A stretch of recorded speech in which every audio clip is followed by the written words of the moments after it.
الحمدللہ عز و جل اس وقت ہم دعوت اسلامی کے عالمی مدنی مرکز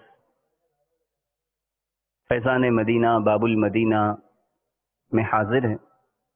مناجات افطار کا سلسلہ ہے۔ الحمدللہ کئی خوش نصیب عاشقان رسول صلی اللہ تعالی علیہ وآلہ وسلم شیخ طریقت امیر اہل سنت کے عطا کردہ مدنی انعام کے مطابق ہر پیر شریف کو روزہ رکھنے کی سعادت حاصل کرتے ہیں۔ قیامت کے دن جب نفسا نفسی اور سخت پریشانی کا عالم ہوگا تو دنیا میں بیٹے کی ہر فرمائش پوری کرنے کا جذبہ رکھنے والا باپ بھی اسے اپنی ایک نیکی دینے یا اس کے ایک گناہ کا بوجھ اٹھانے سے بھی صاف انکار کر دے گا۔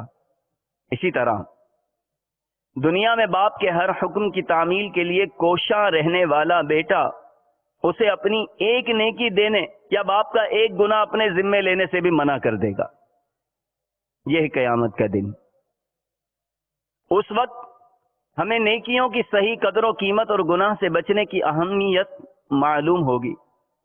بہرحال میٹھے میٹھے اسلامی بھائیوں، کوئی بھی نیکی چھوٹی سمجھ کر چھوڑنی نہیں چاہیے اور کسی گناہ کو معمولی سمجھ کر کرنا نہیں چاہیے تاکہ میدان محشر میں پچھتاوے سے بچا جا سکے۔ قیامت کی گرمی میں سایہ عطا ہو کرم سے تیرے عرش کا یا الہی، خدایا مجھے بے حساب بخش دینا، میرے غوث کا واسطہ یا الہی، جوار اپنی جنت میں مجھ کو عطا کر، جوار اپنی جنت میں